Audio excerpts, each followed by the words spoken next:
नमस्कार, आदाब, सत श्री अकाल। दोस्तों, हाल ही में अमिताभ बच्चन साहब ने एक प्राइवेट चैनल को इंटरव्यू दिया था। कई तरह की बातें उस इंटरव्यू में अमिताभ बच्चन से हुई और उन्होंने हर विषय पर बड़ी खूबसूरती से चर्चा की। आज के दौर की फिल्मों के बारे में भी उन्होंने काफ़ी कुछ कहा। अपनी पीढ़ी के कलाकारों में वो इकलौते कलाकार हैं जो आज की पीढ़ी में उतने ही सक्रिय हैं जितना कि आज की पीढ़ी का कोई कलाकार। गुजरे जमाने के 80 के दशक और 70 के दशक के बारे में भी उन्होंने काफ़ी बातें की। उस इंटरव्यू में प्रकाश मेहरा के बारे में एक लंबी चर्चा हुई। प्रकाश मेहरा के साथ अमिताभ काफ़ी लंबे समय तक काम कर चुके हैं, पूरा 70 का दशक और लगभग पूरा 80 का दशक। अमिताभ और प्रकाश मेहरा का एक ही साथ निकला था। बीच में अमिताभ ने कुछ सालों के लिए राजनीति से दूरी बनाई थी। उस बीच में प्रकाश मेहरा ने राजकुमार और राज बब्बर को लेकर मुकद्दर का फैसला बनाई और राजकुमार और संजय दत्त को लेकर एक और फिल्म मोहब्बत के दुश्मन जैसे कुछ फिल्में बनाई। वो मजबूरी थी कि अमिताभ फिल्मों में सक्रिय नहीं थे। अमिताभ जब फिर सक्रिय हुए तो उन्होंने अमिताभ को लेकर जादूगर बनाई।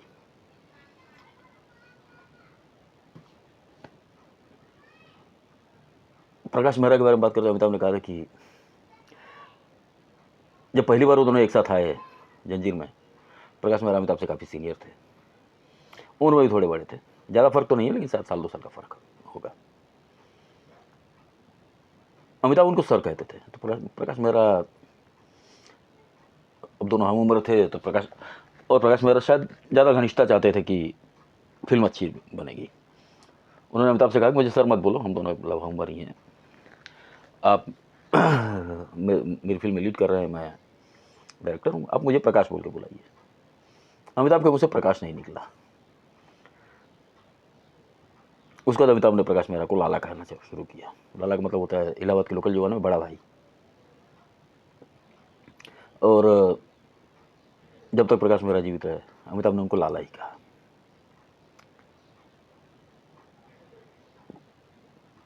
लगभग 20 सालों का सफ़र 1973 से लेकर 1989 तक 17-18 साल का जो भी है बड़ा अच्छा गुजरा। जादूगर में आकर कुछ मतभेद जरूर हुए। प्रकाश मेहरा ने खुद अपने एक इंटरव्यू में कहा है कि, और प्रकाश मेहरा का मानना था कि यही वही एक वजह थी कि जादूगर फ्लॉप हुई। क्लाइमेक्स को लेकर थोड़ा मतभेद था। प्रकाश मेहरा इस फिल्म को, जादूगर को, पूरी तरह से एक कॉमेडी और एक सोशल सटायर टाइप की फिल्म बनाना चाहते थे कि पूरी पूरी फिल्म कॉमेडी की फिल्म चलेगी। और आखिर में जो क्लाइमेक्स जो प्रकाश मेहरा चाहते थे वो ये था कि जादूगर गोगा, इसको अमरीश पुरी ने जो खलनायक का किरदार निभाया है, जो कि एक बहुत बड़ा साधु है समाज की नज़र में, लेकिन वैसे वो एक नेगेटिव कैरेक्टर था। उसको समाज के सामने नंगा करता है और फिर उसकी कुर्सी पर खुद बैठ जाता है, और वो इसी तरह से थी क्लाइमेक्स में। लेकिन अमिताभ नहीं चाहते थे। अमिताभ अपनी साफ सुथरी इमेज को बरकरार रखना चाहते थे, और शायद प्रकाश मेहरा का मानना था कि यही एक कमी हुई जो आखिर में आकर फिल्म सीरियस हो गई। नहीं, प्रकाश मेहरा चाहते थे पहले सीन से लेकर आखिरी सीन तक फिल्म एक हल्के फुल्के तरीके से ही चले। और शायद वजह भी सही थी कि शायद जो सेकेंड हाफ के बाद फिल्म धीरे धीरे जो सीरियस होती जाती है, वहाँ से दर्शक बोर होने लगे थे। और पूरी फिल्म अगर कॉमिक फ्लो में चलती तो शायद वो अलग इम्पैक्ट जाता। खैर, वजह जो भी रही हो, इन दोनों का एक लंबा सफ़र था, एक साथ चला और बड़ा कामयाब सफ़र चला। एक जादूगर के अलावा इन दोनों की ऐसी कोई फिल्म नहीं है जो असफल रही हो। हर फिल्म ने, अगर कहा जाए तो ब्लॉकबस्टर ही रही है अपने साल की, और यादगार है और अच्छी फिल्में मानी जाती हैं। ऐसा नहीं है कि फिल्में आई, सफल हुई और लोग भूल गए। वो चाहे जंजीर हो, हेरा फेरी हो, मुकद्दर का सिकंदर हो, लावारिस हो, नमक हलाल हो, शराबी हो, लगभग हर फिल्म बॉक्स ऑफिस पर बहुत सफल रही और आज तक अच्छी फिल्मों में, एक क्लासिक फिल्मों की श्रेणी में रखी जाती है। दोस्तों, ये तो रही अमिताभ और प्रकाश मेहरा के फिल्मी सफ़र की बात। प्रकाश मेहरा उन गिने चुने डायरेक्टर्स में से हैं जिनकी अपनी एक रिस्पेक्ट रही है। व्यक्ति से बड़ा व्यक्तित्व होता है, ये बात प्रकाश मेहरा के अंदर थी।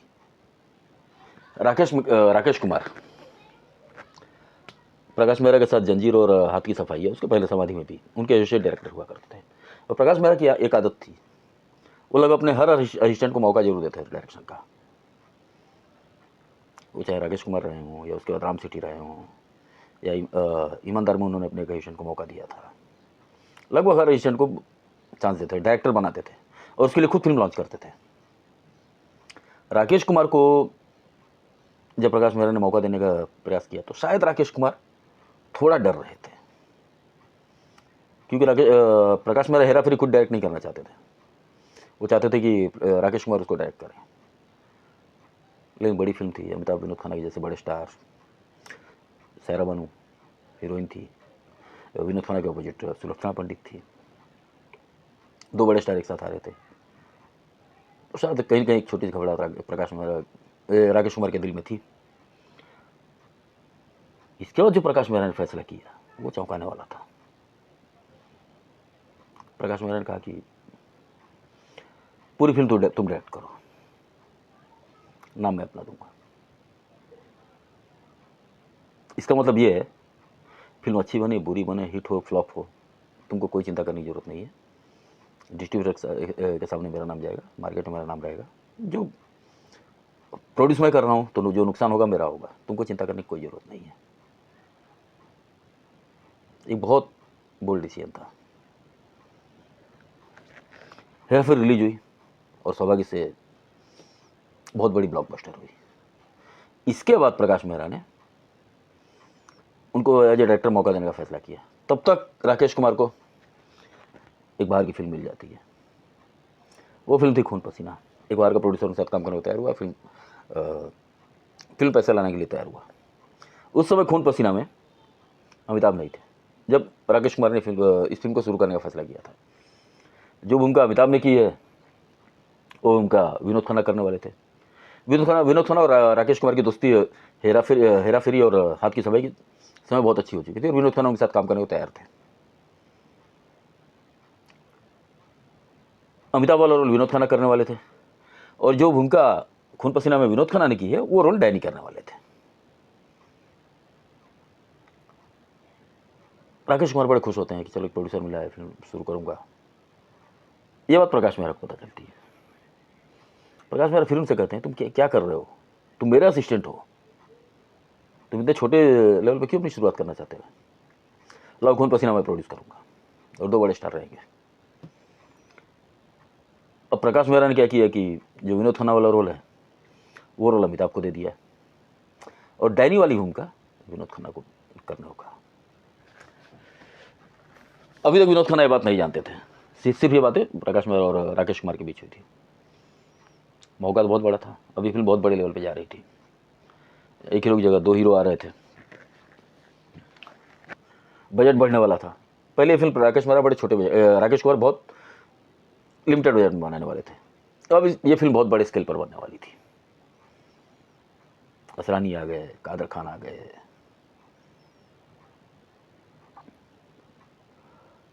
अब लेकिन जाहिर है विनोद खन्ना जो इस फिल्म में लीड करने वाले थे वो नाराज हो गए। अब राकेश कुमार इस पेशोपस में थे कि विनोद खन्ना को मैं सेकंड लीड करने के लिए कैसे तैयार करूं। और सेकंड लीड भी नहीं, उसको एक स्पेशल अपीयरेंस कहा जा सकता है। खैर डरते डरते राकेश कुमार ने बातें विनोद खन्ना को बताई। विनोद खन्ना पहले बहुत नाराज हुए कि मैं लीड करने वाला था। जब राकेश कुमार ने विनोद खन्ना से ये कहा कि आप ये फिल्म करिए और मैं आपका कैरेक्टराइजेशन ऐसा करूंगा कि सेकंड लीड होते हुए भी वो कैरेक्टर पूरी फिल्म पर हावी होगा, और राकेश कुमार ने करके दिखाया। जिस तरह से विनोद खन्ना को फिल्म पेश किया, जो उनको गेटअप दिया, बड़े कमाल का गेटअप था। और आज भी विनोद खन्ना खून पसीना के लिए याद किए जाते हैं। खून पसीना रिलीज होती है और ये सभी जानते हैं कि कितनी बड़ी ब्लॉकबस्टर साबित होती है। यहाँ से राकेश कुमार की गाड़ी निकल पड़ती है। इस दौरान प्रकाश मेहरा अपना पूरा फोकस मुकद्दर का सिकंदर की राइटिंग पर लगा रहे थे। उसकी राइटिंग, उसका कैरेक्टराइजेशन। मुकद्दर का सिकंदर 1978 में रिलीज हुई और सबको पता है बहुत बड़ी ब्लॉकबस्टर हुई।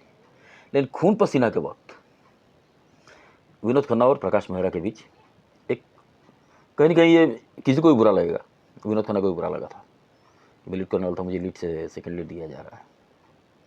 यहाँ से कड़वाहट विनोद खन्ना के दिल में चली गई। फिर भी विनोद खन्ना का बड़ापन था कि फिर प्रकाश मेहरा के साथ वो मुकद्दर का सिकंदर में काम करने को तैयार हुए। और मुकद्दर का सिकंदर में, अब ये मैं नहीं कहता कि प्रकाश मेहरा ने गलत किया या सही किया, क्योंकि फिल्म कैसी बनेगी ये फिल्म जब पेपर पे होती है तभी से वो डायरेक्टर के दिमाग, अगर डायरेक्टर अपना काम जानता है तो फिल्म का पूरा ग्राफ उसके दिमाग में रहता है। और ये सिर्फ डायरेक्टर ही जानता है कि फिल्म के लिए क्या अच्छा है क्या बुरा है। तो हो सकता है प्रकाश मेहरा ने जो किया वो फिल्म की बेहतरी के लिए किया, लेकिन 70 के दशक के मध्य में और 70 के दशक के आखिर में विनोद खन्ना एक बहुत बड़े स्टार थे, बड़ी बड़ी फिल्में कर रहे थे। इनकार, मैं तुलसी तेरे आंगन की, अनाले बदला, तेरा, ऐसी बहुत सी फिल्में थी जो लीड में कर रहे थे और बहुत अच्छे रोल कर रहे थे। उनके रोल को इतना छोटा करना प्रकाश मेहरा ने ऐसा क्यों किया? खैर जो हुआ फिल्म के लिए अच्छा ही हुआ। मुकद्दर का सिकंदर एक यादगार फिल्म कही जाती है, लेकिन मुकद्दर का सिकंदर के रिलीज होने के बाद विनोद खन्ना और प्रकाश मेहरा ने एक साथ काम नहीं किया। शायद ये बात उनको, विनोद खन्ना को बहुत बुरी लग गई थी, इसीलिए इसके बाद उन्होंने कभी काम नहीं किया एक साथ, वरना मौके बहुत से थे। अगर साथ रहा होता तो शायद नमक हलाल में विनोद खन्ना ही होते। और नमक हलाल में कैसे होते, क्योंकि उसके बाद 1980 के दशक की शुरुआत में तो विनोद खन्ना ने फिल्म में संन्यास ले लिया था। लेकिन खैर उन्होंने और प्रकाश मेहरा के साथ इसके बाद काम नहीं किया। यहाँ प्रकाश मेहरा गलत नहीं कहना चाहूँगा कि जैसे कि मैंने कहा था कि फिल्म के लिए क्या अच्छा है क्या बुरा है ये डायरेक्टर ही जानता है। तो प्रकाश मेहरा ने जाहिर है जो किया था फिल्म की बेहतरी के लिए किया था। उनके दिमाग में एक मॉडर्न देवदास बनाना था। ये मुकद्दर का सिकंदर पहले देवदास बनने वाली थी और इस फिल्म को गुलजार डायरेक्ट करने वाले थे, लेकिन प्रकाश मेहरा उसी देवदास को रिपीट नहीं करना चाहते थे। वो चाहते थे देवदास थोड़ा मॉडर्न तरीके से बने, तो गुलजार ने मना कर दिया। उन्होंने कहा कि देवदास एक समाज में ग्रंथ की तरह है, इसके ऊपर 2 फिल्में बन चुकी हैं, दोनों ब्लॉकबस्टर हो चुकी हैं और किसी ने कुछ परिवर्तन नहीं किया, तो मैं इसमें परिवर्तन नहीं करूँगा, मैं एज इट इज बनाऊँगा। बात बनी नहीं, गुलजार फिल्म से अलग हो गया और प्रकाश मेहरा ने खुद इस फिल्म को, देवदास को फिर एक अलग तरीके से मॉडर्न तरीके से डिजाइन करके जनता के सामने पेश किया। नतीजा सबके सामने है। मुकद्दर का सिकंदर एक आइकॉनिक फिल्म गिनी जाती है, एक क्लासिक फिल्म गिनी जाती है। खैर प्रकाश मेहरा के बड़प्पन का एक और किस्सा है। बात शायद अमिताभ बच्चन और अमजद खान शोले के बाद कई फिल्मों में एक साथ काम कर रहे थे। इन्हीं में से एक फिल्म थी द ग्रेट गैम्बलर। लेकिन द ग्रेट गैम्बलर की शूटिंग के वक्त अमजद खान का एक बहुत भयानक एक्सीडेंट हो गया और अमजद खान एक लंबे समय तक हॉस्पिटल में रहे। अमिताभ हमेशा उस समय सक्रिय थे, अमजद खान की उन्होंने बहुत देखभाल की, लेकिन अमजद खान को ये नहीं लग रहा था कि वो फिर बिस्तर से उठ पाएंगे या उठेंगे तो कब उठेंगे। और उस दौरान वो कई फिल्मों में काम कर रहे थे। उन्हीं फिल्मों से एक थी मुकद्दर का सिकंदर। प्रकाश मेहरा भी समय समय पर अमजद खान को देखने जाया करते थे। एक दिन अमजद खान ने प्रकाश मेहरा से कहा कि यार प्रकाश, तुम मुझे इस फिल्म से निकाल दो, मेरा कैरेक्टर किसी और को दे दो। मुझे नहीं लगता है कि मैं कब बिस्तर से उठ पाऊंगा या उठूंगा तो कैसा रहूंगा, पता नहीं कितने दिनों तक मुझे ऐसे रहना पड़े, तो तुम अपनी फिल्म क्यों रोक रहे हो, किसी दूसरे को कैरेक्टर दे दो। ने प्रकाश मेहरा ने कहा नहीं, फिल्म तभी बनेगी जब तुम बिस्तर से उठोगे, शूटिंग तभी शुरू होगी जब तुम ठीक होगे। और तब तक इंतजार किया प्रकाश मेहरा ने कि जब तक अमजद खान ठीक नहीं हुए। और अमजद खान के ठीक होने के बाद ही उन्होंने फिल्म शुरू की। और मुकद्दर का सिकंदर में उनकी जो भूमिका, उन्होंने जो भूमिका, अमजद खान ने जो भूमिका निभाई थी, दिलावर की भूमिका, भूमिका अमजद खान के कैरेक्टर की यादगार भूमिकाओं में से एक है। और मुकद्दर का सिकंदर में अमिताभ ने भले ही लीड किया हो,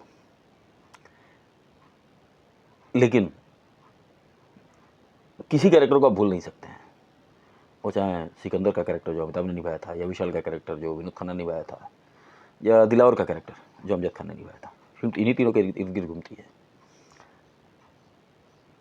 वो चाहे रेखा हो, जोराबाई, या मैम साहब, राखी, ये 5 कैरेक्टर, और पांचों कैरेक्टर एक से एक।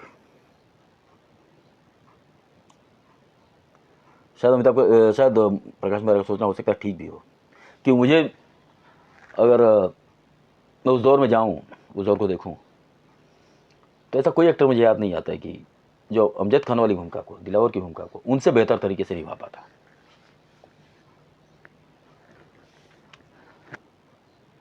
इसको ऐसी और भी बहुत सी बातें हैं प्रकाश मेहरा के बारे में। और जो बात प्रकाश मेहरा और राकेश कुमार के बीच की थी, प्रकाश मेहरा ने जिस तरह से राकेश कुमार को मौका दिया,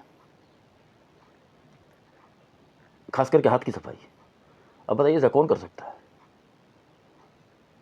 कौन सा ऐसा डायरेक्टर हो जो अपने असिस्टेंट को मौका देने के लिए इस हद तक जाएगा कि पूरी फिल्म तुम डायरेक्टर हो, अगर असिस्टेंट डर रहा है तो असिस्टेंट से कहता है पूरी फिल्म तुम डायरेक्ट करो, नाम मेरा जाएगा। आप अगर हाथ की सफाई को देखिए और प्रकाश मेहरा की बाकी फिल्मों को देखें और राकेश कुमार की फिल्मों को देखिए, तो कोई भी वो व्यक्ति जो फिल्म मेकिंग को जरा भी समझता है वो अच्छी तरह समझ जाए कि नहीं, ये प्रकाश मेहरा का डायरेक्शन नहीं है, वो उनका स्टाइल ही नहीं है। राकेश कुमार के डायरेक्शन की एक अपनी खासियत थी। उनकी फिल्मों में ये पता नहीं कोई इसकी वजह क्या थी, वो मेरे समझ में नहीं आती है।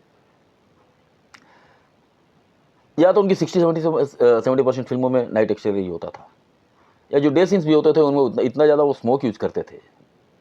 अब हर एक्टर का अपना टेस्ट होता है, हर एक्टर का अपना तरीका होता है, उनका स्टाइल था। लोग बहुत ज़्यादा धुआं यूज़ करते थे, या तो अर्ली मॉर्निंग के सीन्स होते थे, नहीं तो नाइट एक्सटीरियर होता था। फिल्म इंडस्ट्री में ये माना जाता है कि जो नाइट एक्सटीरियर के जो सीन होते हैं उनमें ज़्यादा ग्रैंडर होता है, इसलिए बहुत से डायरेक्टर हैं ऐसे जो जानबूझ के नाइट एक्सटीरियर के सीन ज़्यादा रखते हैं।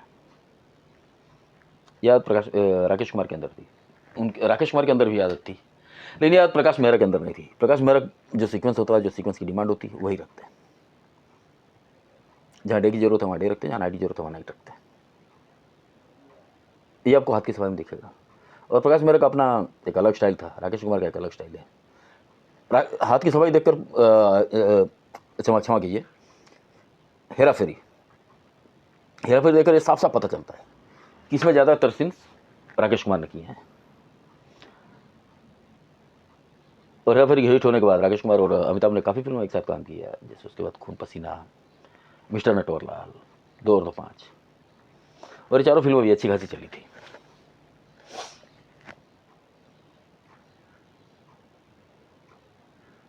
ये एक बात जो उन्होंने, एक बड़प्पन जो राकेश कुमार के साथ दिखाया। दूसरा अमजद खान के साथ जो हादसा हुआ वो देख रहे हैं। उसके बाद थोड़ा और आगे आते हैं, लावारिस के समय भी ऐसी कुछ घटनाएं हैं।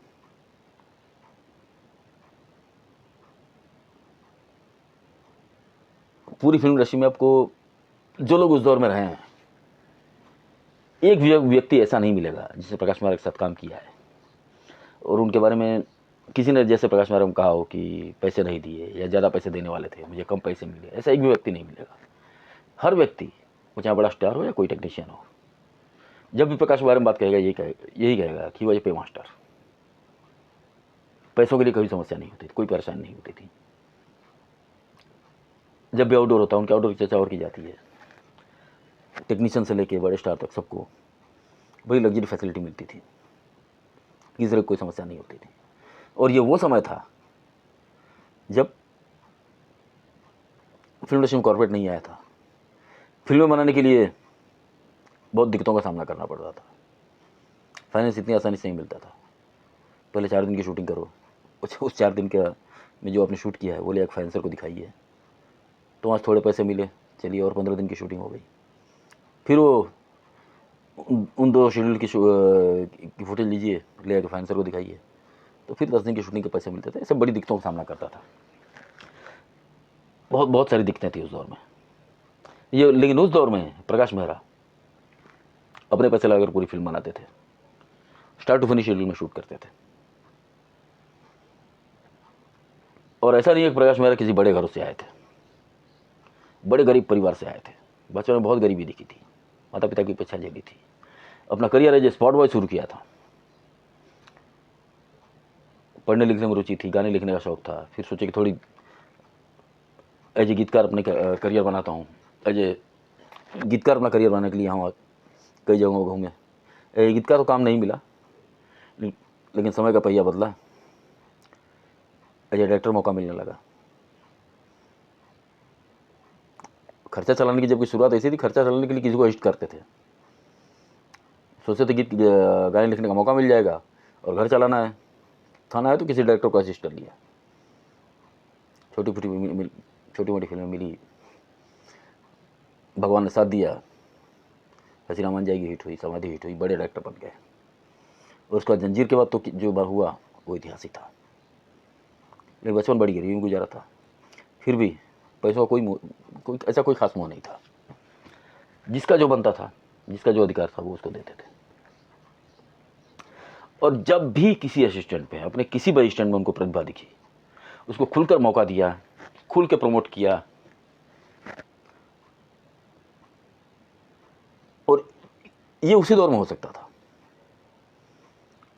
उस दौर में बहुत से डायरेक्टर आपको ऐसे मिलेंगे। गुरुदत्त थे, शुरुआत वहीं से हो जाती। गुरुदत्त अपने सारे असिस्टेंट्स को खुल के मौका देते थे, अपने राइटर को मौका देते थे। विजयानंद अपने असिस्टेंट को बहुत मौका, विजयानंद तो यहाँ तक मौका दिया था, हम दोनों और गैम्बलर 2 फिल्में हैं, नाम अमरजीत का है, जो वहाँ असिस्ट किया करते थे। लेकिन ये उस दौर के लोग जानते हैं कि ये दोनों फिल्में, और जो लोग फिल्म मेकिंग को समझते हैं वो भी समझ जाएंगे। इन फिल्मों को देखिए, डायरेक्शन को देखिए, फिल्म की एक फ्रेम देखिए, एक ब्लॉक देखिए। हर ब्लॉक विजयानंद का है, पूरी हर फ्रेम विजयानंद की है। ये उसी दौर में हो सकता था, आज के दौर में नहीं हो सकता था। आज के दौर में ये नहीं हो, बिल्कुल नहीं हो सकता। और ये डायरेक्टर मौका लेने के लिए क्या क्या करना पड़ता है, वो बात यहाँ करना, इस प्लेटफॉर्म पर करना अच्छा नहीं लगेगा। लेकिन समझदार के लिए इशारा काफ़ी है, आप लोग समझ सकते हैं मैं क्या करना चाह रहा हूँ। अब एशियंस को तो मौका ही नहीं मिलता है। आप लोग इस दौर को देखेंगे तो कहीं कोरियोग्राफर डायरेक्टर बन रहा है, कहीं कॉस्ट्यूम डिजाइनर डायरेक्टर बन रहा है। कब कौन कहाँ से डायरेक्टर बन जाएगा पता नहीं। सिर्फ जो डिजर्व करता है वो असिस्टेंट, जो किसी को 20 साल तक असिस्ट कर रहा है, 30 साल तक असिस्ट कर रहा है, एक मौके के लिए, उसको मौका नहीं मिलता है। कुछ खुशकिस्मत लोगों को मौका मिलता है। वो कैसे मिलता है तो यहाँ मैं बता नहीं सकता हूँ। खैर, आज के एपिसोड में इतना ही। अगले एपिसोड में किसी और विषय पर चर्चा करेंगे। तब तक के लिए आप लोग अपना ख्याल रखिए। धन्यवाद, नमस्कार।